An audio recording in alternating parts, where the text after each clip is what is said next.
But what this versatility does bring is possibly having a plan B, Yeah, which is something we have not seen City yeah, have in a while. yeah, yeah, So being flexible is not just how you set up like at the beginning of a game. Being flexible is also how you set up during the game, how you change your shape, in possession, out of possession, depending on what the game demands. yeah.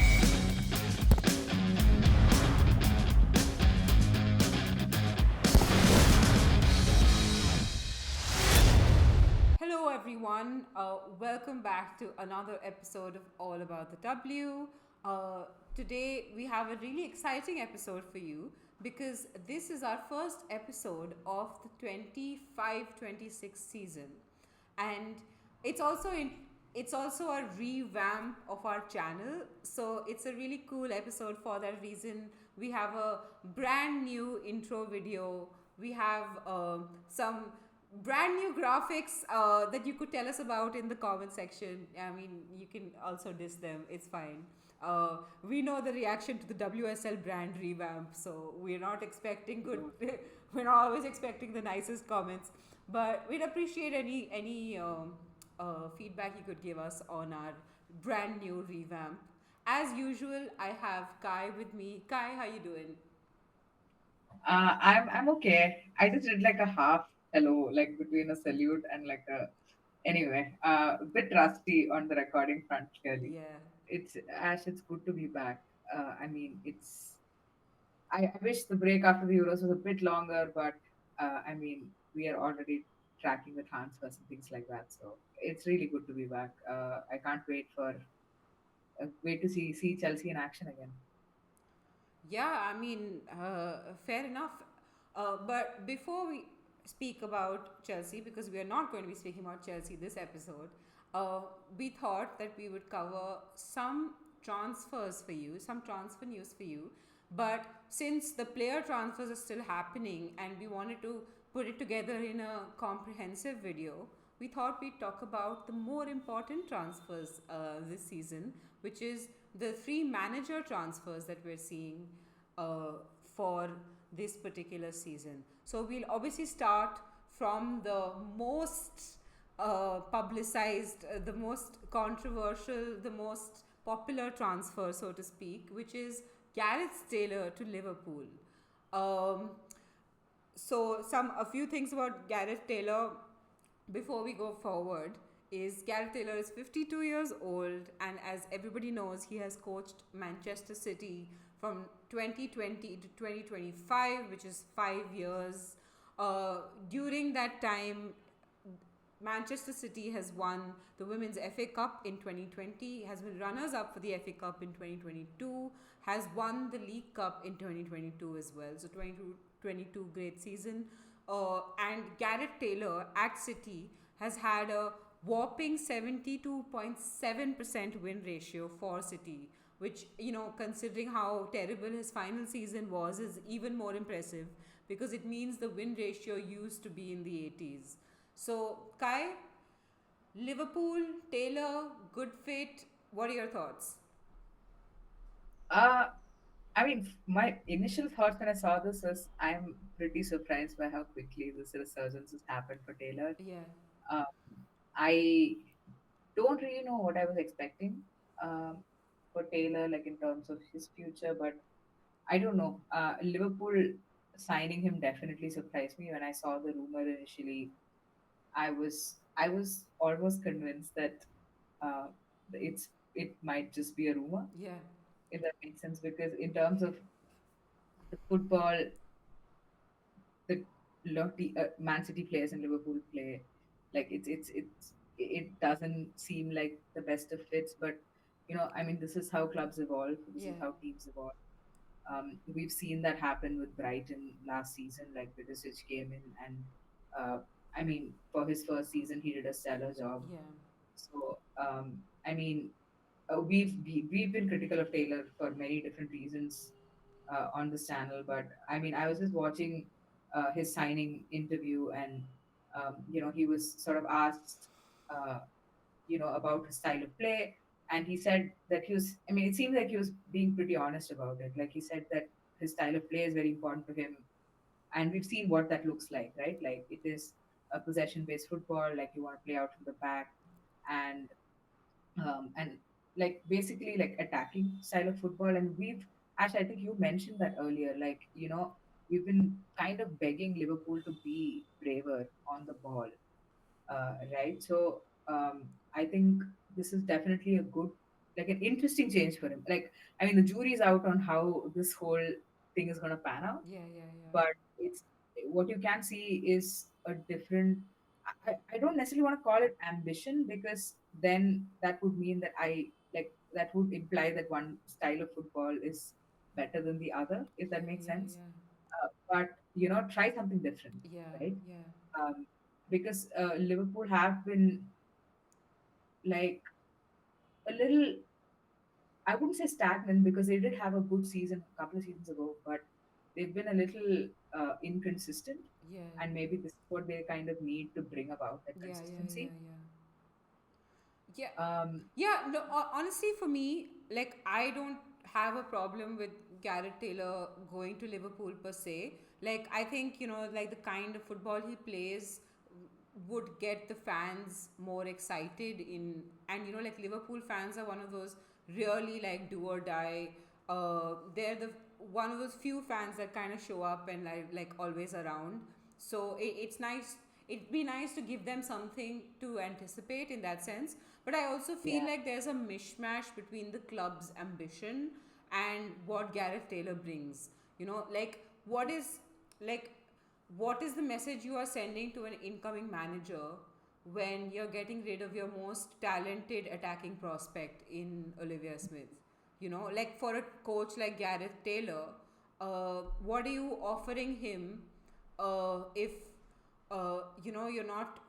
you're not then going out into the market and getting some exciting prospects and people who like progress the ball and people who attack, like players like him, players, like of that caliber at City, Bunny mhm, Shaw and Hemp and yeah, so on. So like to me it just feels like a bad fit in terms of the ambitions of the coach and the ambitions of the club.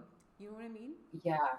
I think it's interesting because in the video he was asked, like in the interview, he was asked what the transfer window is going to look like, and um, it's funny. He like his reaction, his response to that was, yeah, I mean, the transfer window has got very busy from when he started 5 years ago, and he said that the January window is now like a lot busier. Yeah, And then he proceeded to say that um, you know it's important for us to look at the squad and yeah, recognize yeah, what we already have, which like to me sounded like the club want to wait and see how Liverpool perform, yeah, um, and and then get new players in. yeah, yeah, yeah, It seemed like it seemed like that is the approach that they're going with, which yeah, I don't necessarily think is bad. yeah, yeah, yeah, They got that 1 million pounds that they got for Olivia Smith. yeah, So I mean, hopefully, whatever it is, hopefully they spend it wisely. yeah, But I mean, having seen Liverpool play, I definitely think they're going to need. I mean, for me, I feel like without Smith, that attack looks a bit stale. Especially, you have a Sophie Roman Haug, who's a decent focal point, but she is also like a little injury prone. So that's a challenge. And also, like without Smith, I can't quite think of how the ball progression is going to happen in diverse ways. yeah, Like I do rate that midfield. Like I think that midfield, like Fukanagano is excellent. I think Kerry Holland is also excellent. Another player who struggles to stay fit, unfortunately. yeah, And you also have Sam Kerr, who's signed a permanent deal yeah, now. yeah, yeah, So we'll have to wait and see. I think, I mean, I don't really have an issue with that approach, yeah, to be honest, yeah, because um, yeah, I mean, I was listening to Taylor speak, and I felt like this is just going to be like a Brighton last season. Like, yeah, Vidosic kept saying, we're going to keep making mistakes, but we're going to learn from it, and we're going to yeah, stick to our style of football and have an identity. And it seems like that is exactly what Taylor is also going for here. yeah, yeah, yeah, So yeah, yeah, I mean, we're gonna see some. if not anything, a lot of like fun games. And we might, who knows, we might like see new aspects to players that we didn't uh, earlier see. Like, I don't think of Sam Kerr as somebody who progresses the ball particularly. I think of Sam Kerr as a more like central midfielder sort of player, but who like sometimes managers bring out aspects of a player that you wouldn't generally associate with them. So Yeah, and we've seen this time and again. Like, I didn't think, for example, that Ash Neville would work well in an attacking style, but that first year when Rob was there, Ash Neville was really mm, important for us. So yeah, we don't know. You don't know what might work for a particular team in what situation. It remains to be seen. yeah. So another thing is from like a ball progression perspective, they've also lost Taylor Hines to Arsenal. Yeah, So I'm also curious to see how they plug that gap because I think that might be a slightly like more difficult position for them to fill yeah, because they don't really like there aren't a lot of good left backs out right, there, right, and right. Taylor Hines, we know, used to make some very important like overlapping runs. She also has like a shot from distance in her locker. So yeah, I think it's going to be interesting to see how Liverpool play under Taylor. Yeah, absolutely. I think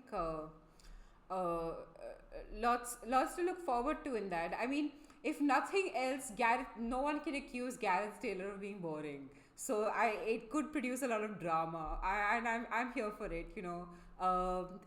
I'd like to see who's on the outs with the manager, and like all of the foibles and the struggles of the dressing room. It's just fun in terms of the rumor mill as well. Listen, let them settle down at least Yeah. before the drama comes. Like I want to see drama on the pitch, Yeah. where it's chaotic. Like off the pitch drama. Like I mean, maybe in a year or two when like the Yeah. on pitch stuff gets too boring. Yeah, yeah, yeah, you know. for sure. But Ash, let's okay, Ash. Let's move on to Spurs because Spurs have a brand new coach. Spurs have a young manager in Martin Ho, who's only 35. Ash, he's obviously somebody who coached with Mark Skinner at Manchester United, and he moved to SK Brand, etc. But I know you've been looking into this move with a lot of excitement. So tell us a little bit more about Martin Ho and how you think Spurs are going to set up under him. Okay, so at first I did wonder a little bit if he was a tad bit inexperienced, but honestly, the only thing worse than last season would be relegation. So I think even if he managed to win us a few more games, he would be an improvement. And we've also had a lot of injury boosts. Kit is back, and like Ella Morris, I think is starting to train a little bit. I think there's just been some improvement. In terms of like bench strength, etc. So it does look good from that aspect. Um, Coming to Martin Ho, so he's kind of been like uh, more like the sidekick. Like he's the superhero sidekick, because he's been assistant manager at Everton with Andy Spence, and then he's been assistant manager at United with Skinner. And but the thing is, he's also like the sidekick that makes the hero, because in the 23 season, United were second in the WSL table, and you know and I've heard this from a lot of reporting. I can't say for sure, but a lot of reporting suggests that the reason they dropped off from second to fourth was that they were dealing with the absence of Ho. Um, I also love the name. Okay, I like it. It lends itself to a lot of like humor. Anyway, um, Yeah. also, when he was at Bran, he they had a really disappointing domestic season, but he got the team to second in the group stages of the Champions League before going out to Barcelona. Which, let's face it, there's no shame in going out to Barcelona. So I just Yeah. feel like I am quietly optimistic about this signing. Hmm. That's really nice. Like, I mean, uh, it's always nice to see like fans being happy with a manager Yeah, coming yeah, in. yeah. because I don't know. It's sometimes I feel like it's fun to go into like a season with like a bit of optimism than like skepticism. Yeah, If that yeah, makes yeah, sense. yeah, Because it's a new day. yeah. Yeah. It happened. But tell us a little bit about his style of play, how he approaches his coaching, So, and what like, you expect. obviously, I've not been watching the Norwegian league, right? But every interview he gives, he seems to focus on playing with freedom, which leads me to believe he might have like a flexible structure that allows players to express himself. Which is somewhat similar, I think, in that sense to the Skinner playbook. Uh, Not in terms of how he sets up, he has a more attacking based football, but just in terms of just allowing players to express their natural ability. And I feel like that really will work for Spurs, because that's something that I felt was missing with Rob, because it all looked a little bit stale and orchestrated and slow. Like, we were very predictable. It looked like we were tactically out of ideas. And you Mhm. know what the Spurs squad had? It took away from the talents of players like Oroth and Raso and Naz, who required the freedom to express themselves or run with the ball or take on players instead of simply like passing in orchestrated drills. So I do feel like this focus on like individual player freedom, because we don't have the strongest squad, but we have a few really good players. And I feel like we haven't been taking advantage of the very few good players we have. And let's face it, considering last year's result, we are now no longer a team that can be a squad team looking to be a fourth or fifth or whatever. We're a team that's looking to be mid table and avoid relegation, right? So I would rather focus on uh, giving players the ability to express themselves so that they can score, because that became a problem last year. And I've been watching these training sessions that were happening in Spain, and he looks really energetic, very involved, and that's kind of what we need. Like, we need a steady hand on the ship. And Yeah, there's been lots of passing drills and shooting drills, at least in the material the club has put out. And so hopefully we learn how to score a goal. So, yeah. like, that would be a plus if I was somebody could thinking teach us that's that. why I was smiling. you know No, but also maybe like this is just the catalyst that somebody like a Martha Thomas needs yeah, to start scoring goals, because I mean I can't even imagine where, like, how much down the gutter her confidence must be. yeah, yeah, yeah. So it's good to have a, a fresh set of eyes, I suppose. Yeah, yeah, yeah. I mean, I saw that practice game that we had, and she almost scored. I mean, almost is Martha Thomas's middle name, but like, whatever, it might work out. Yeah,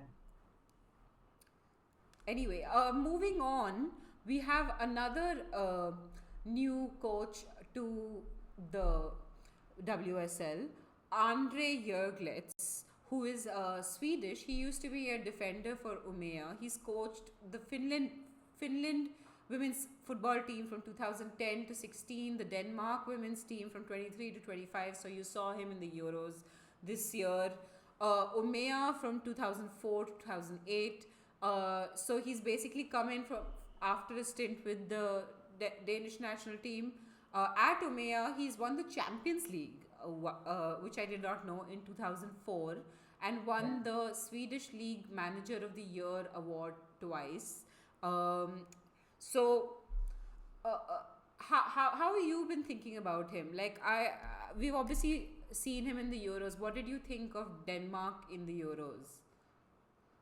I think what stood out to me um, with Denmark in the Euros is how flexible they were with their system. Yeah. Like, they played with a back three against Germany, I think, and with a back four against Sweden. And generally, going into the tournament, I didn't expect Denmark to do even as well as they did, Yeah, to yeah, be honest. Like, I don't know why. Their Nations League campaign was okay. It wasn't bad. It wasn't great. But I was genuinely, in a couple of games, I felt like they should have gotten a result, especially these two games. I think these two were fairly close games, and Yeah. uh, against Sweden as well as Germany, I think the scores were like 2-1 and 1-0. And so it's one of those things where the performances were there, but they just couldn't find that final ball, or just couldn't get the goal. Yeah. So yeah, I mean it's a very interesting profile, right? Like somebody, I mean, he's obviously not been in club football for a while now, right? He's been like coaching national teams, so that's also like an interesting adds an interesting dimension to it, because we know that those transitions can be tricky, but at the same time, he has like a ton of experience doing it before Yeah. he started with the Finnish national team. So Yeah. yeah, I'm sort of intrigued to see how he kind of fares in like back in the club environment, if that makes Yeah, sense. yeah, yeah. Yeah, I mean, I also feel like City is a really good fit for him. And, it's always nice to see coaches that are new to the league. Like, both Taylor and Ho aren't new to the league. So, somebody bringing fresh ideas, new ways to play. Like, we don't really know what to expect from City.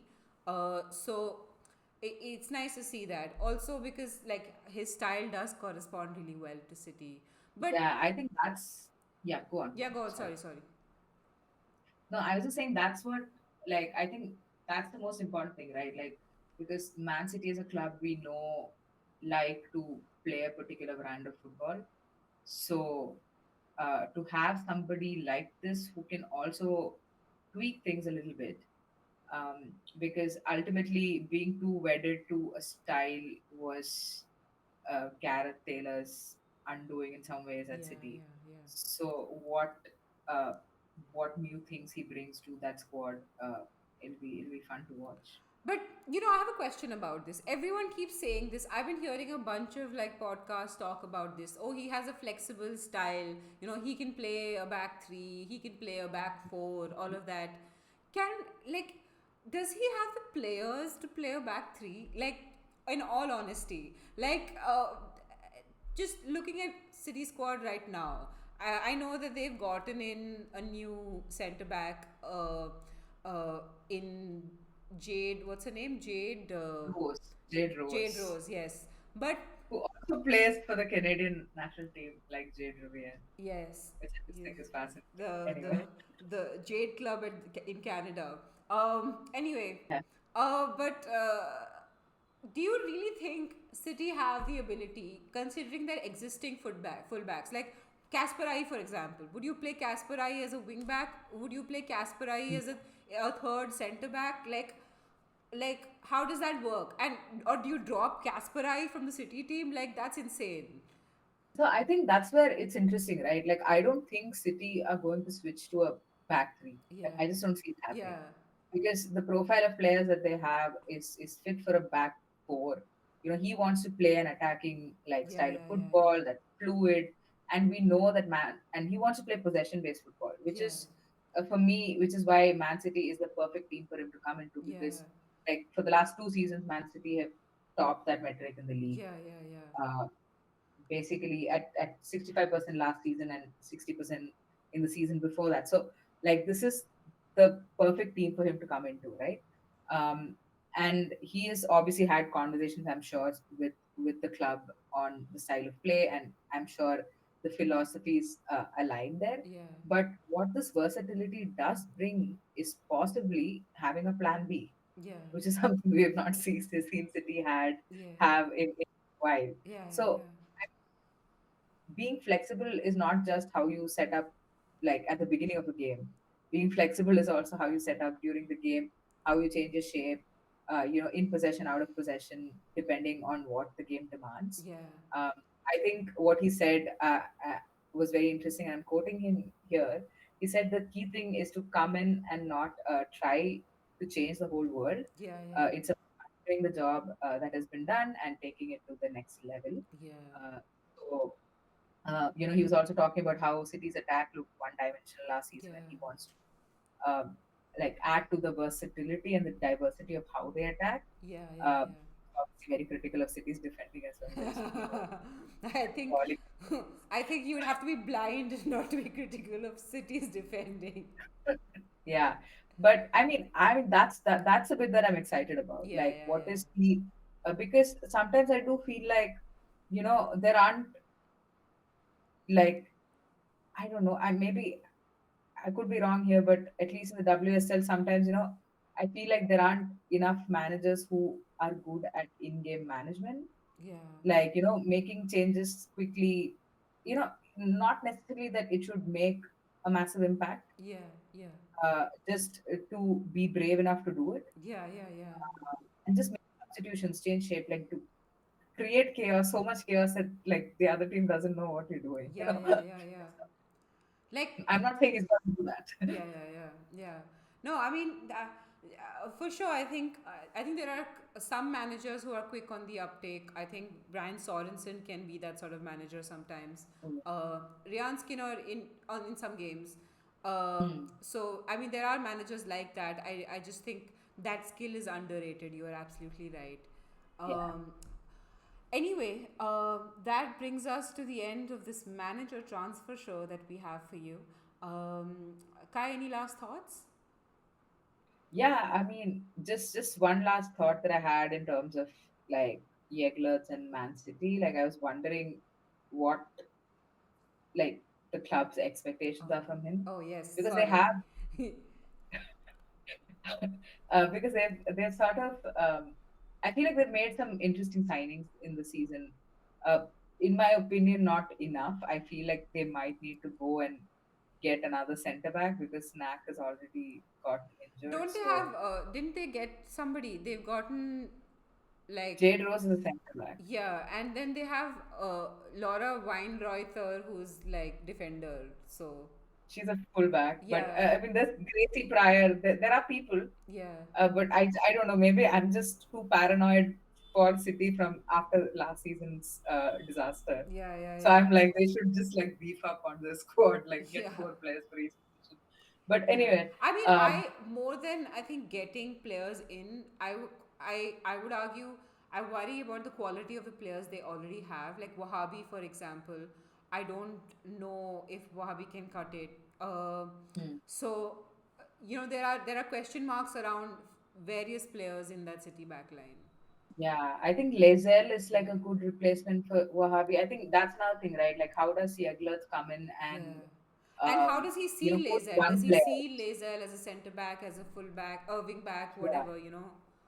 Exactly. And also, like, I mean, how is he at developing young players? Because Yeah, City have like a lot of exciting young talent, like yeah, people like Lincoln Brown, Lazel, who are like all young, like exciting young players. So yeah, yeah, yeah. um, that's also another thing. But from like, like an expectations perspective, I feel like they definitely need to get Champions League this season. Yeah, yeah, yeah. They have to get that top three finish because uh, they have some players who are probably itching to go Yeah, play Champions League. And it's fair. Like, I mean, players like Carolyn, Miedema, yeah, Bunny Shaw, yeah, Hem, these yeah. are definitely like the caliber of players who should be playing Playing the Champions League. Champions League, yeah. And if they miss out on it another season, then like Yeah, and they're also there not the would be youngest players. Like they only have a few more years left in them to like stamp their authority on that competition. exactly, yeah, and it's you like otherwise you're gonna end up losing these talents, Yeah, yeah, Um, yeah, I think that's an absolute must probably. yeah, yeah. So absolutely. I mean, it'd be interesting to see what happens with City this year. I'm hoping that there's more of a title charge, which means that the clubs that are just below Chelsea, your Arsenals, your Cities, your Uniteds, have to step up this season. It can't just be like an out and out Chelsea walkthrough like it was the previous season. Anyway, that brings us to the end of this show. Remember to like, subscribe, comment, and tell us how you like our revamp. Tell us what you would like us to change because we've been fiddling around with these things. We don't know nothing about technology clearly. So And also tell us, um, if you have any ideas for like transfer episodes that you want us to do, Yeah. we can do like short videos on specific transfers if that's something uh, you guys are interested and you want to hear more about. We can absolutely do that. Yeah, absolutely. So, yeah, stay tuned for more. We're back from holiday, so there will be consistent content from now on. Bye bye.